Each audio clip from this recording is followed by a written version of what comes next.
You know the dangers. I do. This is a serious undertaking. It's not fucking astral projection or runes. This is real stuff we're playing with. Real angels, real demons. I know this.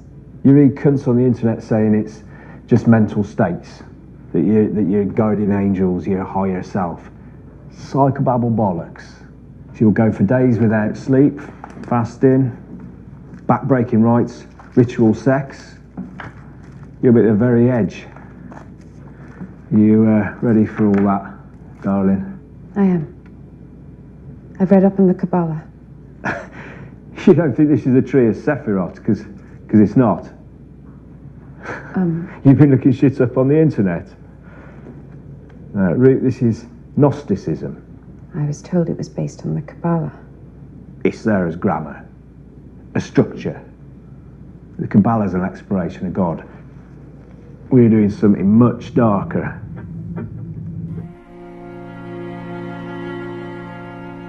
Happy heresies and welcome to the desert of the real. That was from A Dark Song, a movie which I contend is about the redemptive power of faith and forgiveness. But it's certainly about magic. And we'll be discussing magic, modern magic, on this episode. And Harry Potter and all his wizard friends went straight to hell for practicing witchcraft. Yay! Heck and heckety, I've been doing a bit of folk magic lately. As Saturn retrograde, or whatever the sackless, keeps clamping down on me like a horny pit bull, and setting choking limits on so much that I've been doing and projects that have been sabotaged, including this podcast. It's been more than 8 years since I've done any magic. Why am I doing it? As Gordon White writes in The Chaos Protocols, magic is always the tactic of last resort for those who refuse to give up hope. You do not summon Cthulhu to help you find the TV remote. You only visit the witch at the end of the village when all other options have been explored, for she is the loan shark of the gods. Magic's only requirement is that you always put a question mark after the word reality, and truly own the responsibility that comes with doing so. This is not a Solacade story. This is not reality. Not reality. Not reality. This is reality. Yeah, that's reality. Not reality. Reality. Am I that desperate, oh you true seeker warriors? Perhaps, but shouldn't I be? Shouldn't everyone be? Shouldn't we always be desperate and daring after we open our third eye to realize how stacked the deck is against us in this bad suppressive software we call the Milky Way? And there's always more to magic than results, especially when you become living pink beam magic yourself. As Steve D wrote in Craft of Chaos, magic is an exploration of the mystery, and that mystery is always receding, like a rainbow, towards the horizon of what we know. And as Pete Carroll wrote, but for the true magician, nothing is true and everything is permitted, which is to say that all ultimate truths are lies, and that anything he does is justified simply by his doing it. By accepting that he is a colonial being, the magician is able to unlock the world within. He whose name is Legion can do anything, and that is, of course, what the priests and politicians have always been afraid of. That's what I never expected. We programmed this world so that no one in it could ever learn the truth, and you and Fuller did. Don't you see what that means? Yeah. So let's make the priests and politicians afraid as they oppress and suppress us along with Saturn, with our own often desperate magic that might lead to the redemptive powers of faith and forgiveness. That dark song. Sure, Robert Connor once said on this show, religion is magic for the masses, and magic is religion for the individual. But it's more than this. It's more nuanced, as you've learned coming often to the virtual Alexandria at Aeon by Gnostic Radio. I am not an animal! I am a human being! Magic is more like what Alan Moore wrote, which is, I believe that magic is art, and that art, whether that be music, writing, sculpture, or any other form, is literally magic. Art is, like magic, the science of manipulating symbols, words, or images to achieve change in consciousness.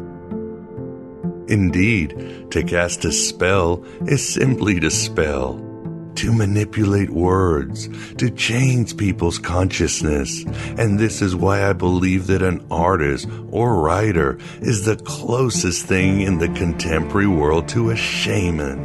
No matter what anybody tells you, words and ideas can change the world. Glad you're here to do some magic, perhaps in the form of writing your own gospel and living your own myth.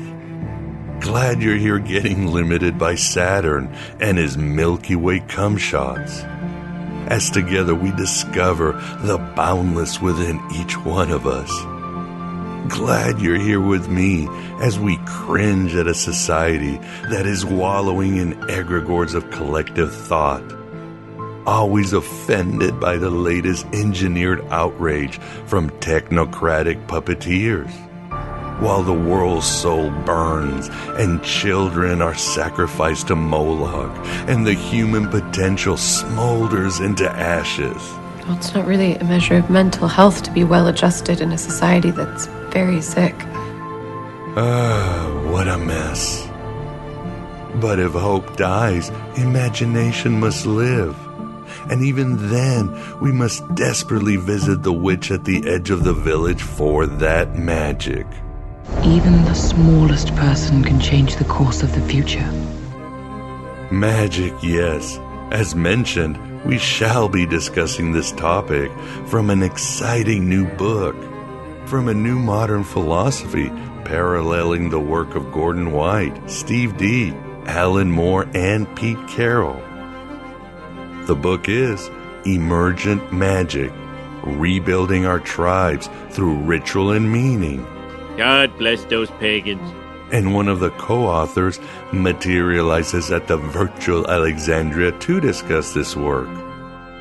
That is Threskiornis, a truly sapient fella and nice dude, an advocate for what is mysteriously good in this Milky Way semen we find ourselves in.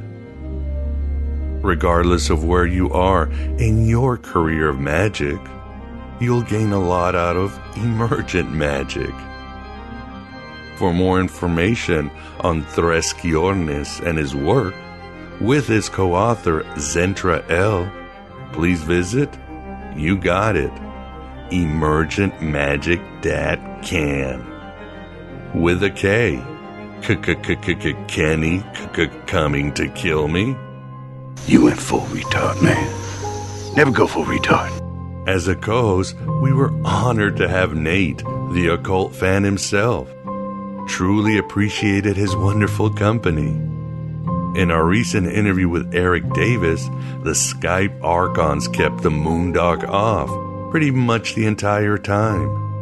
And for this one, the deep state made him go to Masonic Washington. Yaldi and his Archons aren't just gunning for me, but gunning for all of us Gnostic-minded. But this is the game of Saturn we know how to play really well.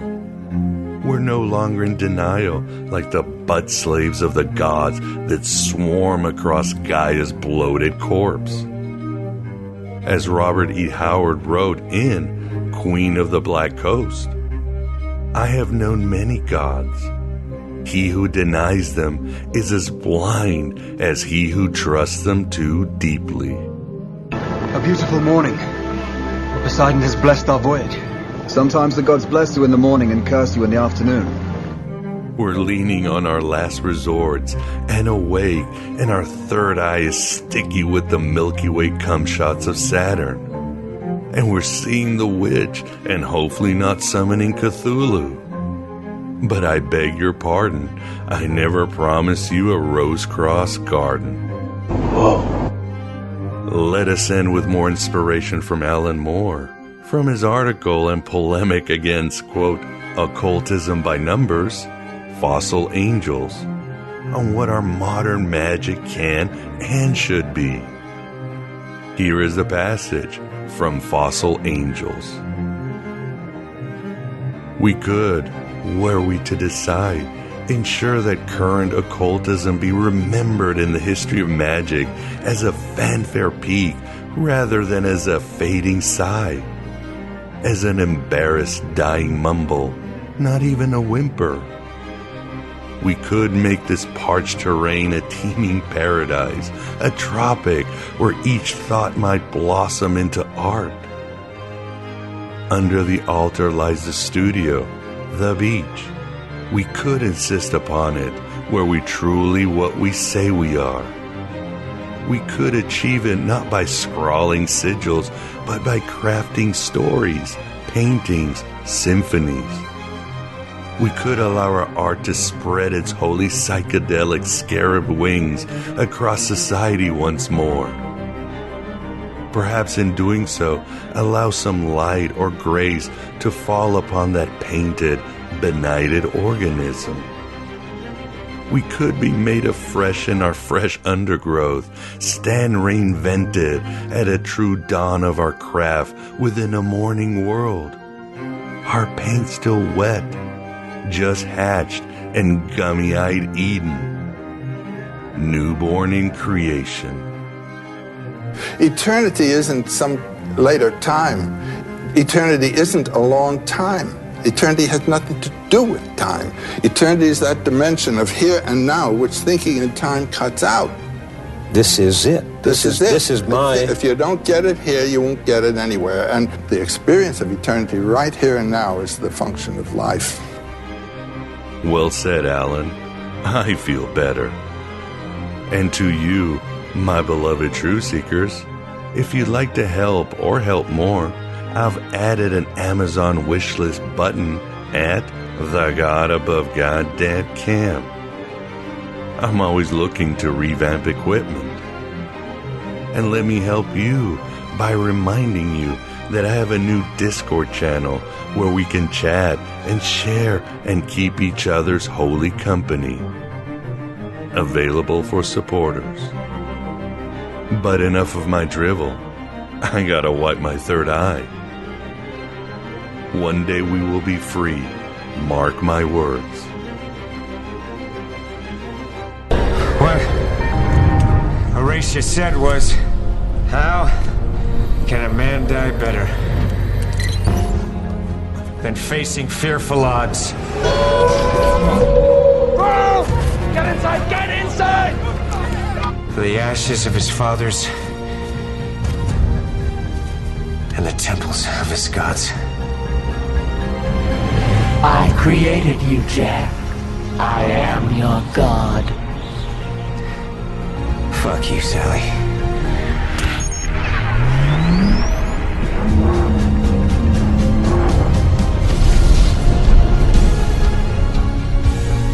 This is the Aeon Byte interview, and with us we definitely have the pleasure of being joined by Threskiornis to discuss his book, one he co-authored with Zentra L, and that is Emergent Magick, Rebuilding Our Tribes Through Ritual and Meaning. How are you doing today, Threskiornis? I'm doing pretty good. How about yourself, Miguel? Doing great, and really appreciate you joining us. Enjoyed the book, and also with us, we've got a special co-host. We've got Nate, the occult fan himself. How you doing, Nate?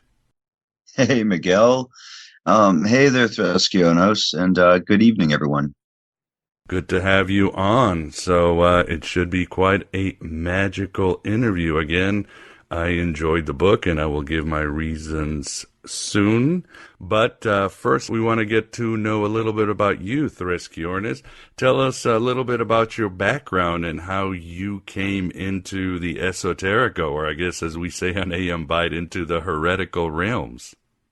Well, I guess, I mean, it was all the way back in middle school. I was reading Anton LaVey's Satanic Rituals, but probably in my 20s, I had the usual gateway drug, which is Wicca. But it wasn't until actually I was into my mid-30s that I discovered magic again, starting with Thelema and then chaos magic. Eventually got initiated into the Illuminance of Thanateros, and it just kind of went from there. Awesome. And how would you say it's benefited your life, or how has it changed your life? I know that because of magic, I have done some amazing things that I would never have dreamed of doing before.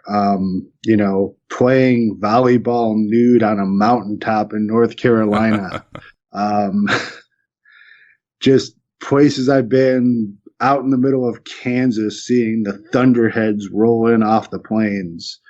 So just those amazing experiences. And of course, the friends I've made, the tribe I've formed have all enriched my life greatly.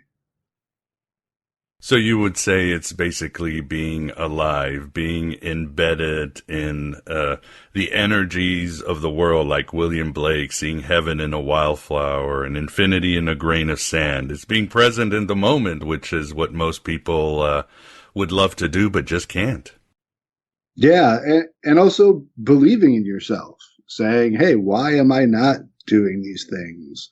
And not seeing these opportunities before me.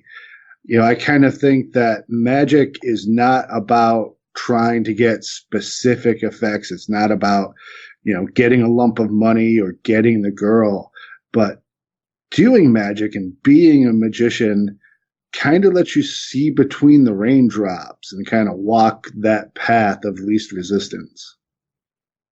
Yeah, in your book, you say all art is a form of magic. So not just living a magical life, but making life a form of art. Is that what you guys meant? Yeah, that's definitely part of it. And I think everyone needs to unleash their creative side. I almost wanted to quote you in the book, write your own story, live your own myth.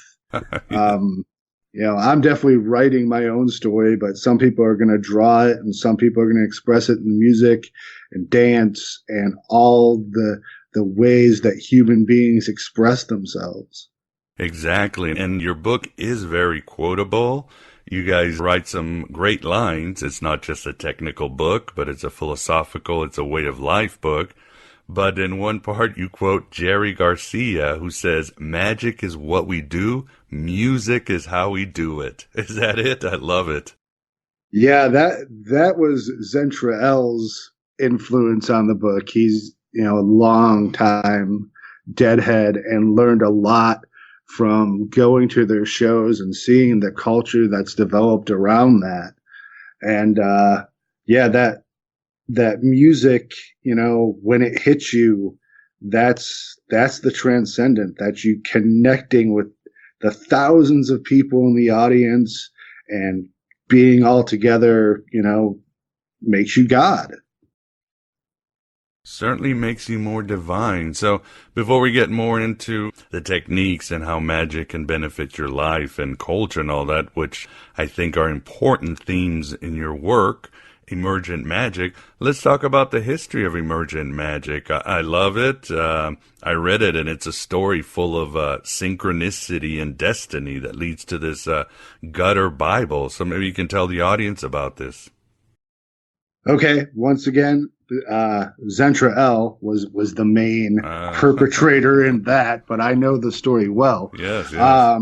So he was walking around lower Manhattan in, let's call, a deep state of chemognosis about 4 a.m. on the summer solstice, and found a journal lying in the gutter. Picked it up and said, "Hey, this looks exactly like one of my own magical journals. Did I drop it? Did I lose it here? How did that happen?" Starts reading it, and it is essentially the journal of a madwoman. It's, at least that's our guess, that the author was female. It's 3 different languages, scrawls written upside down, and at the time he was very much into Lovecraft and the madness that comes when you try to connect with what is out there. At first he threw the book down, and then he picked it up again and took it back to his hotel room and read all of it and realized that we could take what is in this journal and build a magical paradigm from it. We took some of the phrases from the book and some other things, numbers that are in there, and we created rituals, and we invoked, and we found some pretty interesting spirits out there. And this is how you might say Emergent Magick came around. Maybe you can explain to the audience what Emergent Magick is. I like how you guys write in your book, EMK, Emergent Magick, focuses less on results and more on personal development and harmonious group dynamics. It intends to reintroduce the world to tribalism in a modern, accepting context. Is that it, or what else is it? Even though this is great. Well, I think the Gutter Bible is a good example of one of the pillars of Emergent Magick, which is that magic is built upon the magic you've done before. You need to do ritual and learn from ritual and develop from that, and not let people just spoon feed you their paradigm and spoon feed you what they've invented or what their book is. You need to develop it on your own. But, you can't do it alone. You can't do it alone. And that's why we brought in other people to do these rituals and to come together and share their knowledge and experience. And we discovered that, maybe our purpose is to create this treasure, this tribe of people that we are a part of, that we can call on, that have close bonds, who help us not only in our magic, but in our personal lives.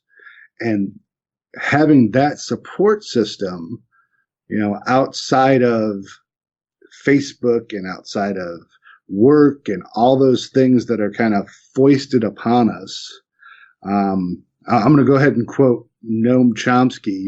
He says that we've all been reduced to these individual atoms of consumption, and that the propaganda machine wants us to be alone, wants us to be afraid, doesn't want us to talk to our neighbors. And we found that magic could be the bond that brings people back together, that ritual. But instead of, going to church and getting someone else's opinion on who God is, it was time to form our own.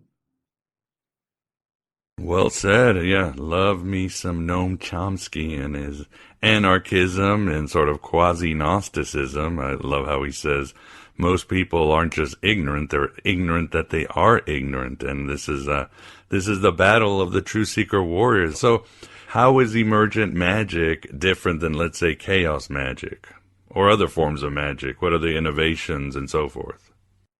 Well, I've been thinking about that a lot lately. And to me, chaos magic taught people how to do magic. It gave us a base set of techniques that were stripped of their baggage and their paradigm, and it was something you could apply to anything. Emergent Magick is really an extension of that, but Emergent Magick answers the question, why do magic? To me, doing magic and doing it together is about changing the culture. Because I don't think anything's going to change through the current system of politics that we have now, the economic system that we have now, until we start changing people's minds and get us back to a mentality where we are helping each other and we are living our lives for each other. That can't be easy. I mean, as you write in your book, the Order of Emergent Magick believes that any EMK can become a new ideology. And you talk about capitalism, communism, socialism. And it's hard to get, as you say, past this post-scarcity society. I mean, I'm assuming a lot of it has to, before you can start doing the magic, there probably has to be a lot of deprogramming. I mean, do you tell, again, it's the old Gnostic, or take the red pill, right? Do you have to tell people, it's time to shed all this skin, everything you've been told is a lie? Or how do you help get out of being atomized, as Noam Chomsky said? I think the magic itself is the red pill, or the blue pill. I forget which pill. It's the magic. That's a good one. Yeah, the blue pill gets you back into the matrix. So, you can throw a party for all your friends and have a good time, and you'll probably bond a little closer together, and it'd be great, but it's not going to change a whole lot. It's not going to change people's consciousness on a higher level. But like I suggest in the book, if you're really interested in this and you want to start this on your own, you invite a bunch of friends over and you come up with a very simple ritual. Maybe you're just like pulling Scrabble tiles out of a bag and coming up with a name for your group, something that simple, and having some kind of chant or maybe some drumming, and do the magic.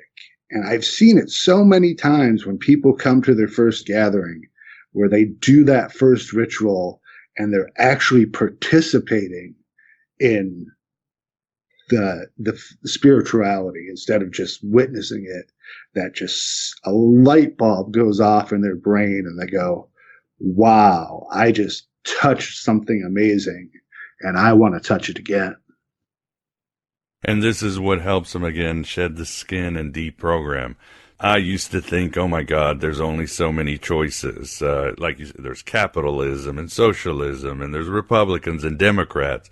But as I live a more magical life, I start seeing new horizons come across. I see other experimental movements. I see niche groups who are coming up with new economies. I start seeing people who just want to stand back and, like your group, work on their self-development and sort of be judicious with what they're going to choose or how they're going to vote. So isn't this what it is to see new horizons of yourself and of society?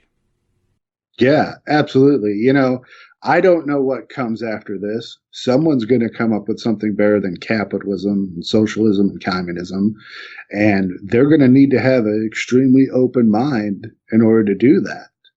And we're kind of trying to usher in that age, to move that forward. As Robert Anton Wilson said, humanitize the eschaton. It's about bringing about a revolution of consciousness. And, the magic is such a perfect vehicle for doing that, especially when you realize that magic can do anything.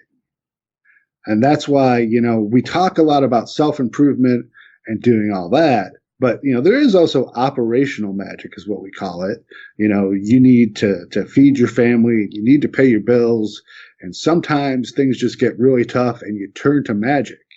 And when people see that work, when they see success in that, they know that, wow, this is an incredibly powerful force that I'm working with. What else can it do? And for the audience who might not know, what is operational magic? Operational magic is magic looking for results, for looking to get us for a specific purpose. I need a new job. I need a new car. I need to fix my relationship. That sort of thing. That makes sense. Yeah. Please go on. And that's as opposed to what we call illumination, which is trying to bring yourself to a higher state of being through Gnosis. I love it. Yes, makes sense. And just a quick question on the side. I mean, and that's something why I stopped doing ceremonial magic, because I always felt my sacrifices weren't enough. I was getting too much blowback. But in operational magic, in your view, you don't get something for nothing, right? You have to give something to the universe. I don't know. Is there a scale? Is there a balance? Am I going to have to pay for this? I know I did the ritual and I put a lot of work into that. But, is there, I don't even know if cause and effect is an absolute of the universe. I think quantum mechanics has proven that. There's always repercussions to your actions. I mean, I know that much. Yeah, what always worries me is, of course, the gods and their stuff in the spirit world. But again, this depends on the school, depends on the practitioner, and we're all just working our magic through and learning from it and sharing with others. And Nate, do you have a question? Well, sure. There's a lot of angles that we could approach this from, I suppose. So I guess in your groups, especially speaking for your tribe, because I completely identify with the need to meet that interdependence aspect of our being, because I mean, it took two human beings to get us here. Therefore, humans just to get here require other humans. So it's a part of us. So I think that's an important part that you bring up in your book. And I guess I'm wondering, do you guys have any god forms, or do you build up a particular egregor that you can talk about? How do you approach that aspect of things? Well, we tried to be as paradigm neutral as possible in the book. We want people to seek out their own belief system. I can speak for us and that work with egregors. The creating of a group spirit is something we work on regularly, and trying to build that. We always, I told Miguel about creating a name for your tribe. Well, that name is also the name of the spirit of your egregor, and we would do later rituals of invoking that egregor and talking to it and finding out what its purpose was and what its will was and how we could better align ourselves. Good deal. Yes, and for the audience, I must say I enjoyed the book because it's both an introduction, a summary, but it also a lot of innovations about magic and emergent magic. And I always enjoy these books, like when, for example, I love when a scholar puts out a book, let's say an introduction to Gnosticism, or a researcher, because even though I've been studying Gnosticism for years, I always gain new insights. There's always a new wrinkle, a new angle, and I learn some more, and it's refreshing. So for any audience members, if you think you're advanced, this book would be very good, because again, there's a lot of insights, there's a lot of new wrinkles, and I think you will truly enjoy it. And of course, there is one part I liked a lot about it, but you were talking about consciousness and how it relates to your work. And you said magic only works through an expression of the individual's consciousness.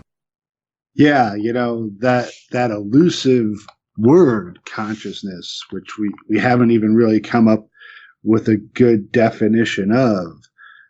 I think the modern science, and I don't think science is the answer to everything, but that they have certainly found out some interesting things about consciousness and its ability to move things on a subatomic level, and consciousness as this sort of unique thing that is ourselves and, also outside.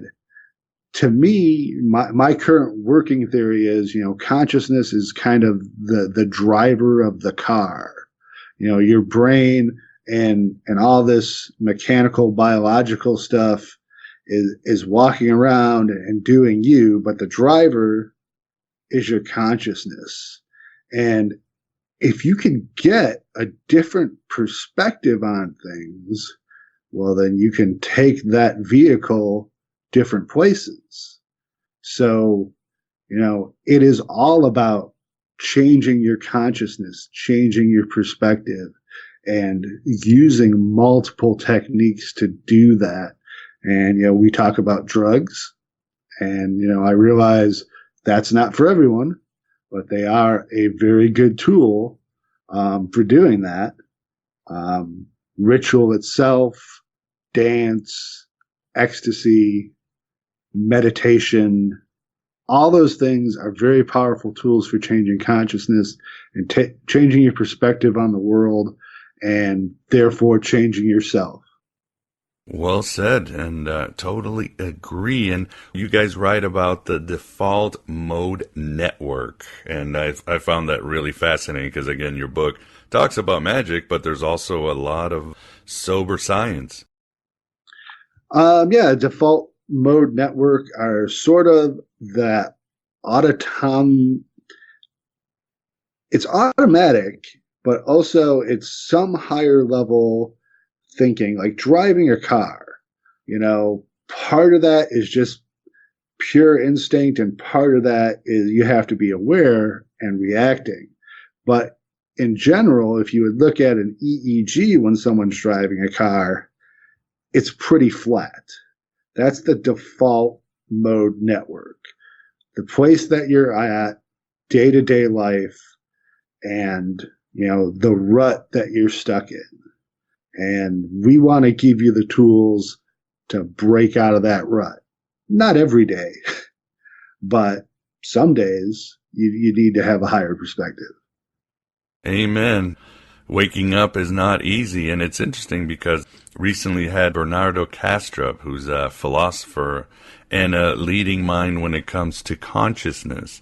And he was talking about studies. You're talking about all these things, drugs, meditation, but they did the studies when people are having visions, or let's say psychics are having ideas, or even people are on certain drugs.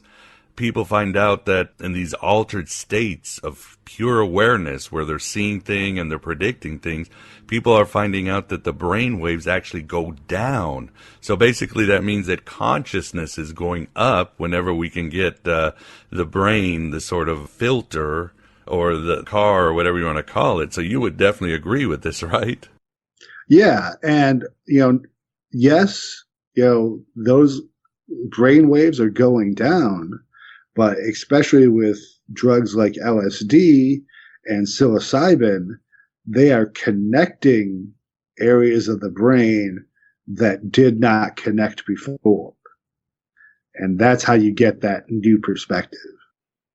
Oh, indeed. Yes, there's something really amazing about consciousness that we have just become just starting. And you also mentioned, too, that animism is also part of it. How does animism work in your tradition? Well, animism is my bag. Spoiler alert, the next book is Emergent Animism. Awesome. But that's my personal paradigm. The part of animism that's a big part of Emergent Magick in a whole is the veneration of ancestors and ancestor spirits. Number one, having ancestors in your tribe is kind of the ultimate bond. When you have someone who can be celebrated, who has passed beyond the veil, and we tell stories of this person, and their influence lives on through us. also with ancestor veneration, you're connecting with the oldest form of magic. You know, the earliest archaeological finds that we have are people buried with grave goods. They obviously believed, you know, because these are important objects that were hard to make and valuable. They believed that these people would need them in the next life. So they believed in some kind of afterlife, and it was the shaman's job to speak with them and to keep that wisdom going through the tribe.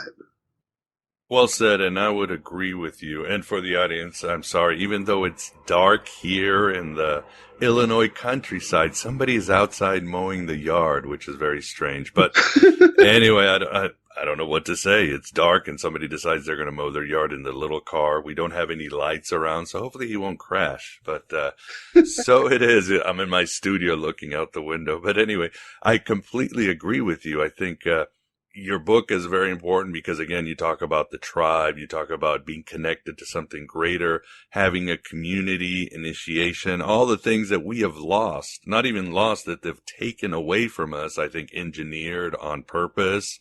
I could make the case, but ancestors is also very important. We're cut off from our ancestors, and that's very hard. So, for example, I try before I go to bed, I do my prayers and meditation, and I try to talk to my ancestors. And I hate to say I'm falling short because I should give them even more humility, call them out even more. What are some of the techniques you use to connect with your ancestors and make sure that they're always with you? Well, it's pretty close to what you're doing, Miguel. On a daily basis, I bring my ancestors water, fresh water every day. I think that's a very basic thing. Water was the thing that's necessary for all life.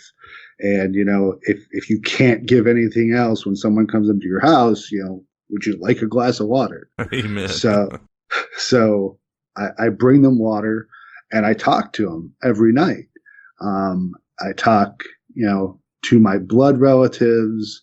I talk to my magical ancestors. I'm kind of lucky that I have a relative who has been elevated. I'm no longer a Catholic, but the cult of the saints is still something that fascinates and inspires me because that's essentially an ancestor cult. Right.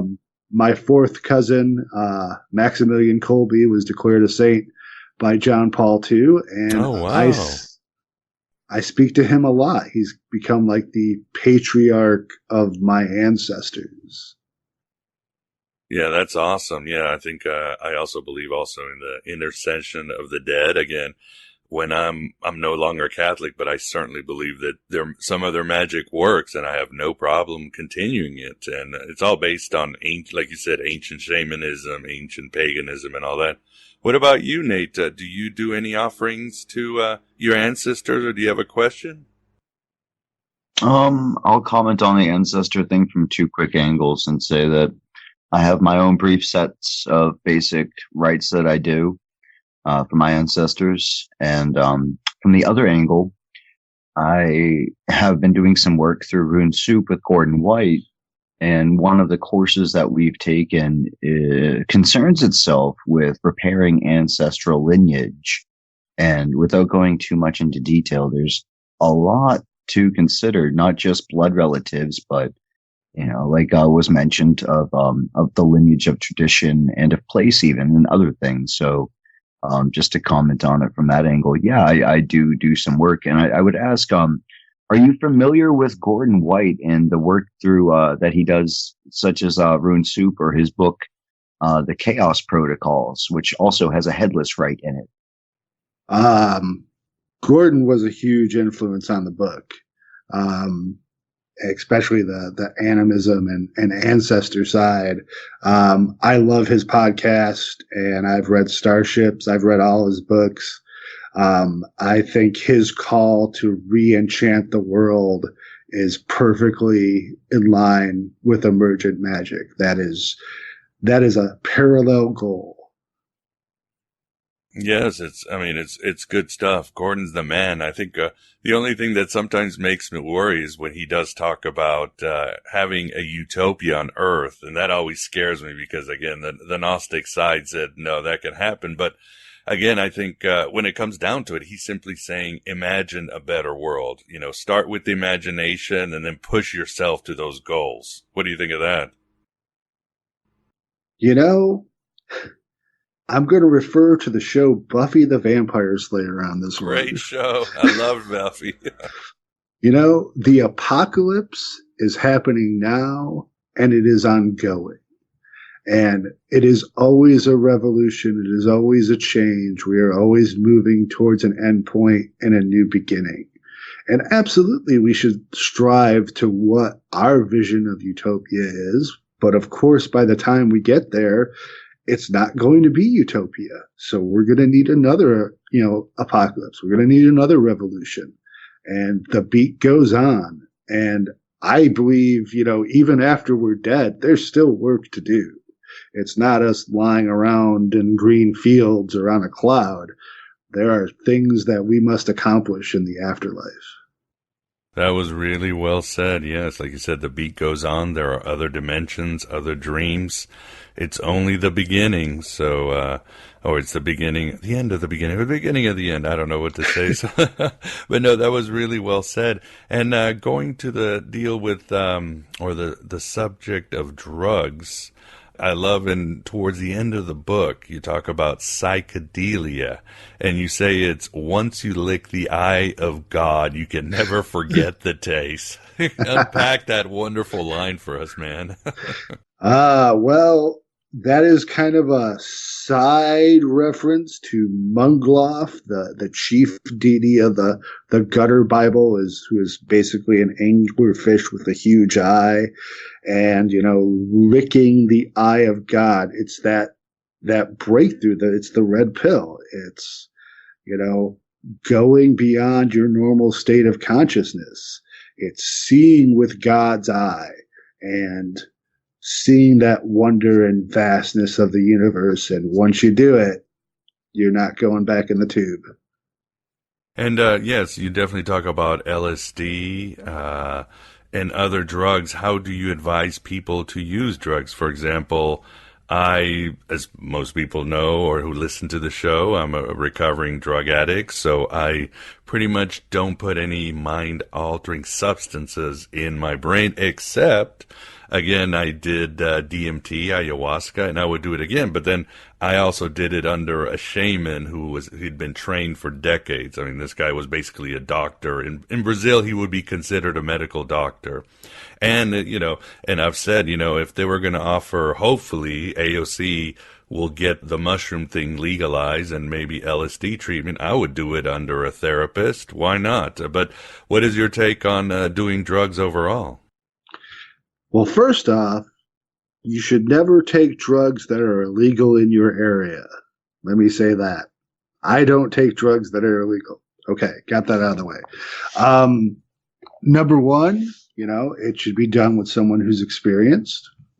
It should be done in a sacred way. And I don't mean it needs to be a high ritual and we all need to meditate and sit around and think about it, which, is not a great thing to do on an LSD trip. It's more just treating it reverently.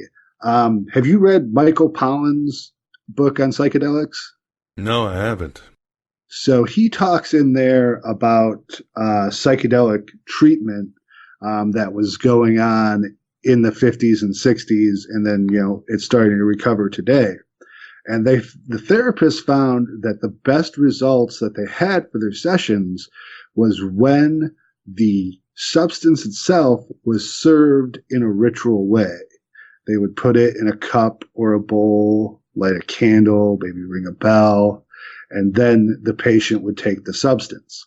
And I think that giving it that context helps remove some of the we're just going to have a party and let's do this all the time. We said in the book, you don't have to do these drugs at all. There are other ways to achieve altered states of consciousness.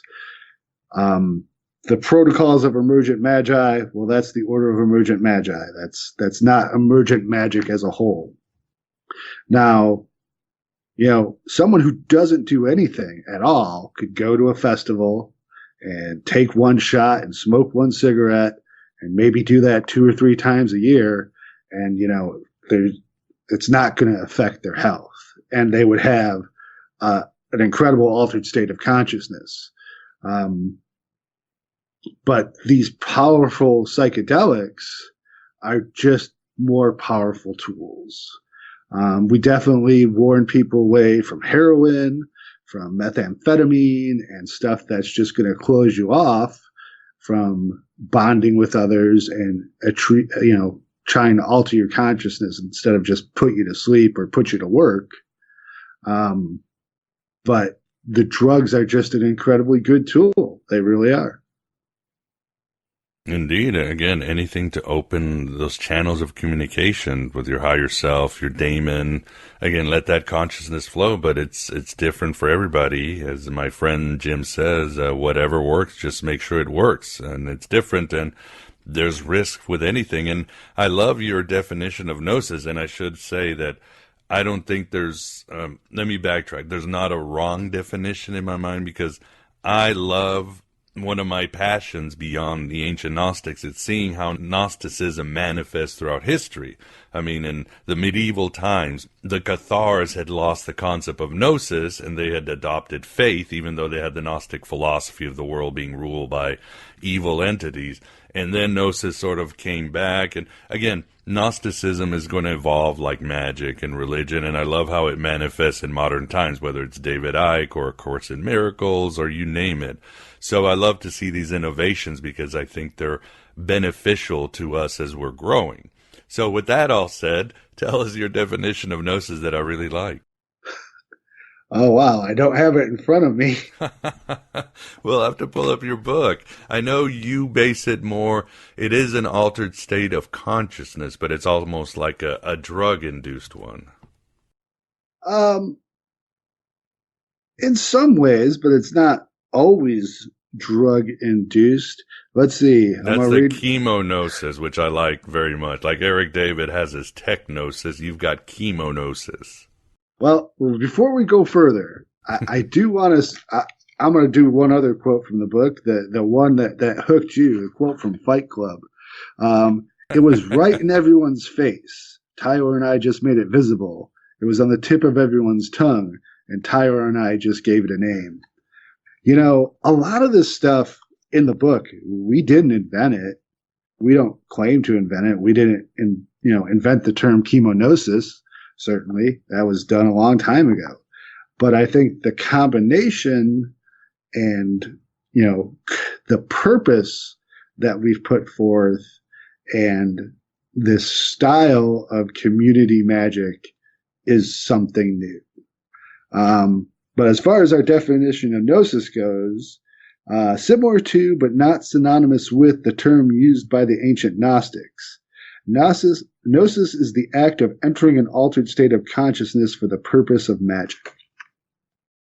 There you go, and that works. I mean, that definitely works. The ancient Gnostics was ecstatic, it was an altered state of consciousness, and they certainly were practicing magic. Obviously, they were more, I suppose, transcendental in their goal, but it ultimately was transformative. People think that the Gnostics were just trying to escape the world, but they really were trying to transform themselves in an alchemical way. So I think it's a great definition, and good job. And I do love the chemognosis thing.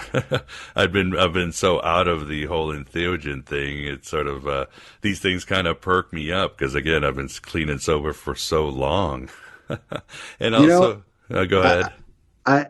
I've talked to a lot of my older friends who have stopped doing the drug, LSD or psilocybin, and they say to me, I learned what I needed to learn from LSD, and so I stopped taking it. And that's perfectly reasonable, probably a responsible and good way to approach it. Well said indeed. And again, there's many other ways if you want that altered state of consciousness and that personal development. One of the things or one of the issues you also say is important to Emergent Magick is the idea or the concept or the practice of yoga. Could you tell the audience a little bit more of that? Sure. So when we say yoga, we don't mean like yoga that you learn in strip malls and poses and stuff like that. Although that's a part of it, and that's good exercise. I don't belittle anyone for doing that. By yoga, we mean certain techniques of meditation that trying to reach a state.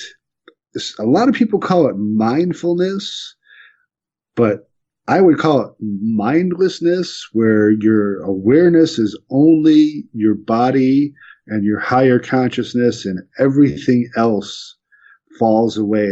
That endless chatter. And yoga, pranayama yoga, breathing techniques is something that a lot of us use. It's really the core learning for anyone who wants to do magic.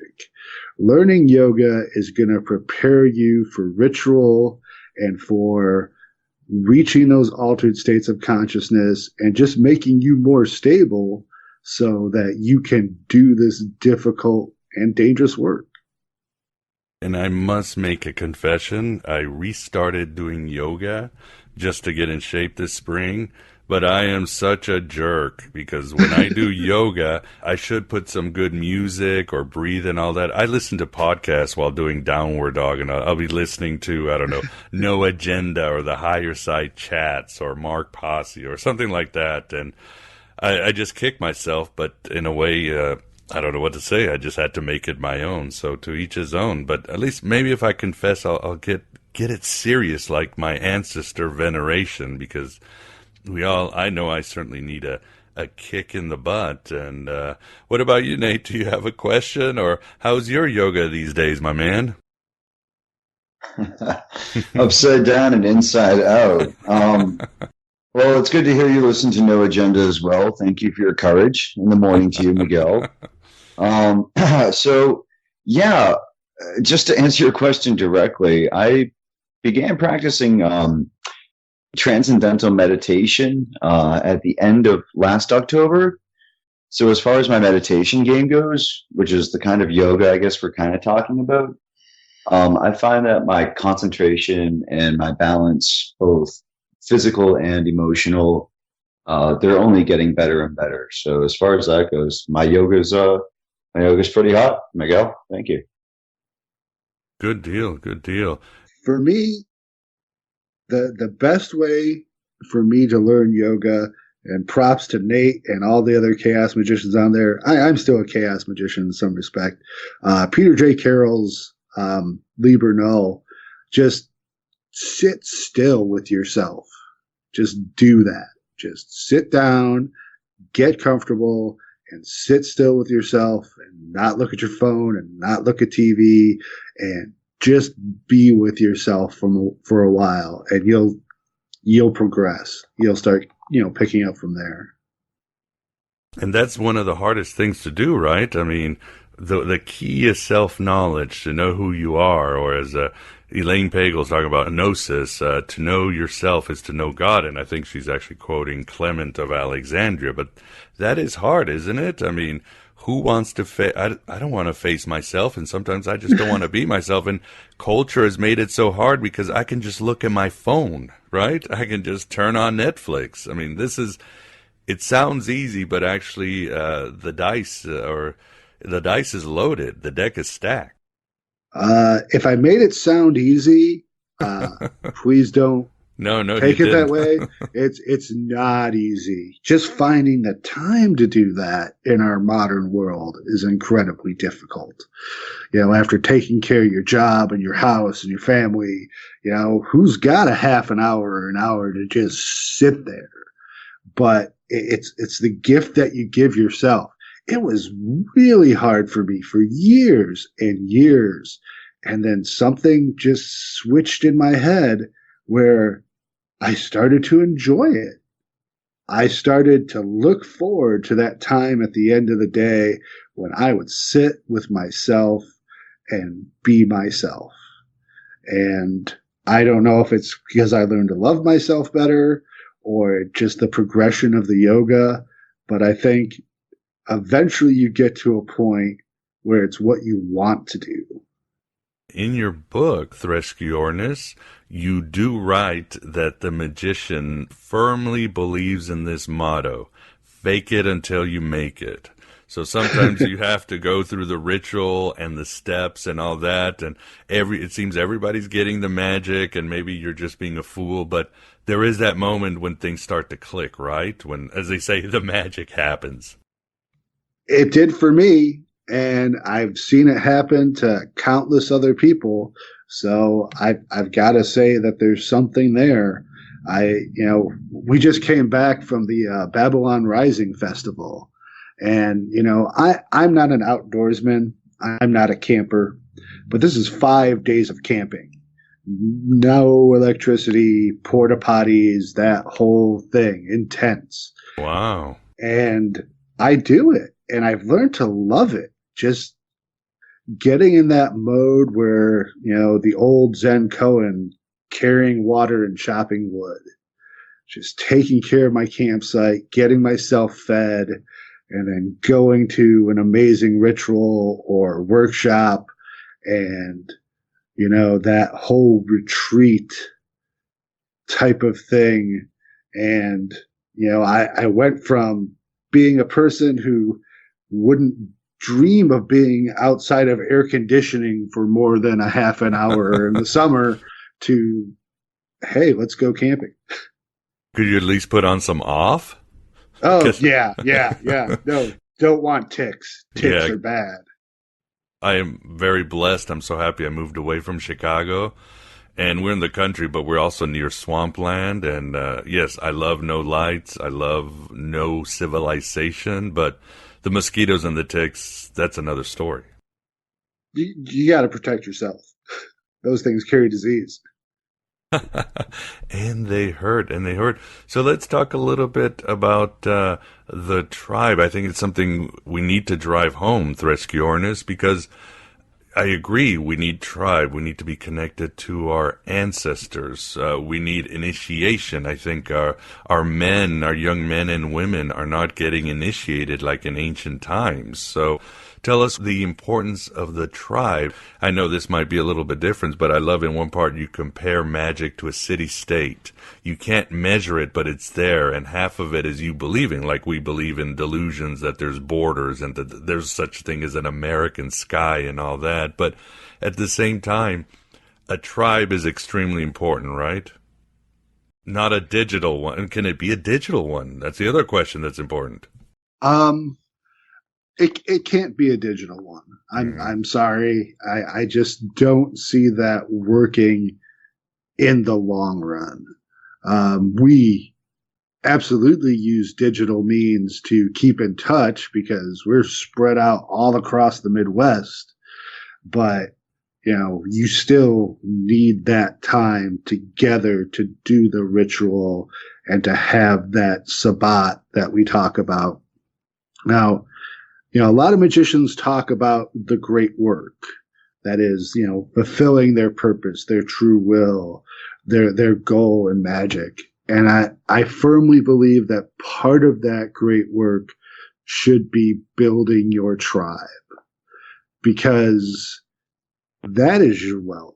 That is, I know that if I need something, absolutely, my tribe members would provide it.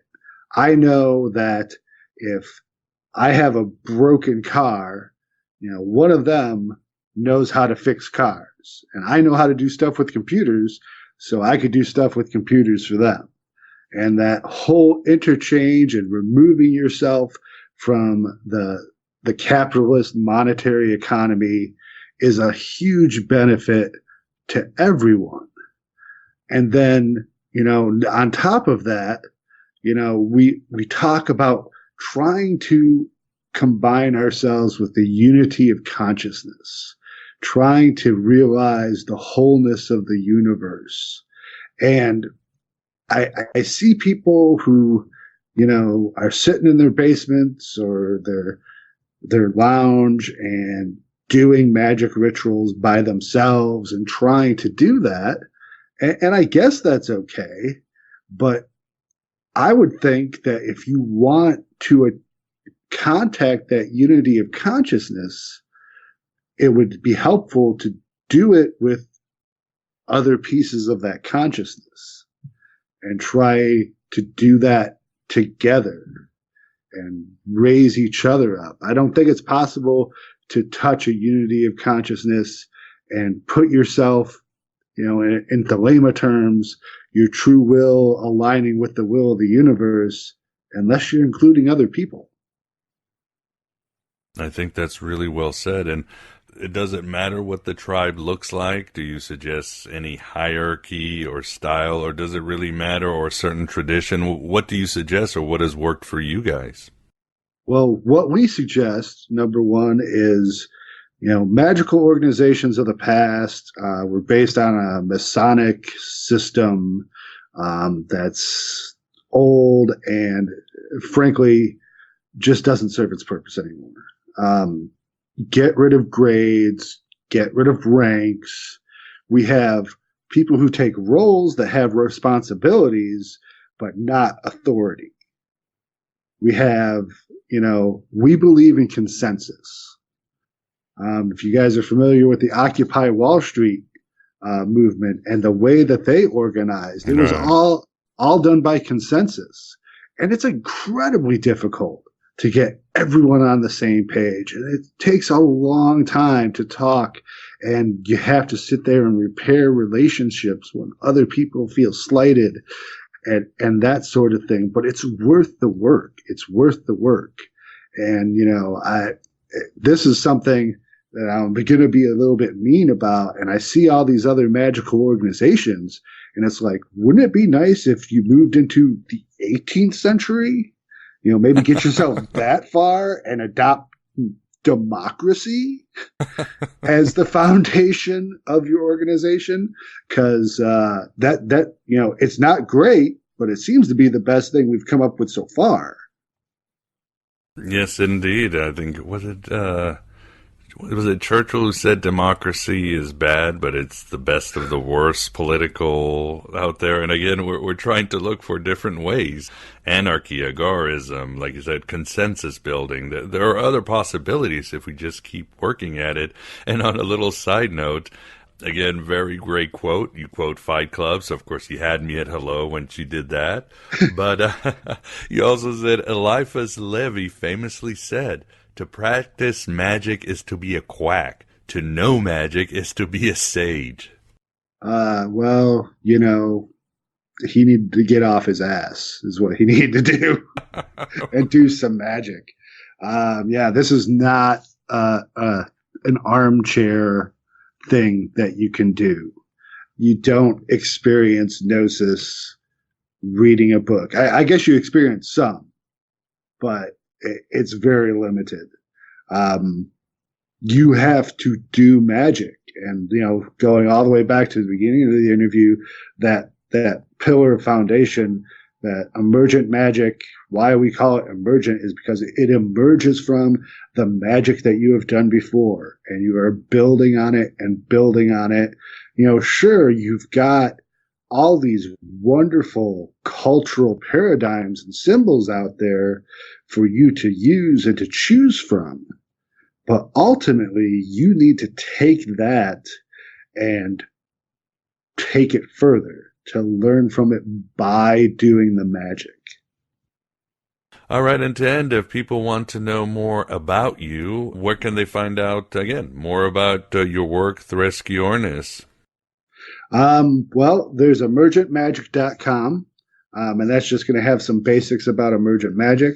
I used to run a thing called the Scroll of Thoth podcast, which is now morphed into Scroll of Thoth Press. If you go to scrollofthoth.com, Threskiornis, by the way, is the Latin scientific name for the African sacred ibis, which is the bird of Thoth. have a lot of good stuff there. I'm also on Tumblr as Scrollathoth. We're on Twitter as Emergent Magick, and we have an Emergent Magick Facebook group. Awesome. Well, you heard it here, and of course, I will have links in our show notes. I definitely recommend the book, regardless of what part of the esoterica you're coming from, because it's, again, I learned a lot, and there's a lot of good insights on how to lead a magical life and get to know yourself and get to know your fellow human beings in new and better ways. But I think we're at the end. Nate, thanks for keeping us company. Hey, thanks so much for having me here. And Threskiornis, it's great chatting with you. It's wonderful to hear from you. Thanks. Yes, Threskiornis, thank you very much, and good luck with your book, and good luck with everything. Hey, I really enjoyed myself, Miguel. We'll definitely hit you up when the next book gets released. Oh, I look forward to it. Animism, that's going to be awesome. Can't wait to get that conversation again. All right. And there you have it, my beloved truth seekers. The first part of our interview with Threskiornis. We have to believe we are magic, Olivia Newton-John. In our second part, we discuss political correctness, including should we ignore the sins of past occultists like Aleister Crowley. We certainly discuss a lot of Crowley, and move on to famous female magicians and their contributions to the occult arts. You'll be surprised at some, so rock on, sisters. Threskiornis shares some emergent magic rituals and their benefits, and discusses if there are any solid theologies in his movement. What's more, he talks about magical techniques in general and how to be a bad hombre magician. What about the Babylon Rising Festival he recently attended? He talks about that, and we talk about much, much more. Miss it not, and please become a member Patreon at Patreon for the full dope. It really helps keep this Red Pill cafeteria open. Only $5.99 a lunar cycle. Cheaper than a GMO Roundup-laced burger. Damning your soul has never been this cheap, but you'll gain your spirit back. Membership includes full access to the archives with more than 450 episodes with the best and brightest in Gnosticism, Western esoteric, and free thought. And full episodes of my vlog, The Abraxas Brief. You'll also get an invitation to the Inner Sanctum of Gnosis Facebook group and the new Discord channel, where the conversations are really pissing off Yaldi Baldi because they're so liberating and enlightening. Even support in the form of some shekels to PayPal or the US mail really, really helps. I can't do it without you. In the end, I hope I'm assisting you in finding that pink beam magic that makes you living magic, and then allows you to help others live a magical life. We need each other more than ever. Thanks for being here. Thanks for being yourself, your true self. Hello and goodbye as always.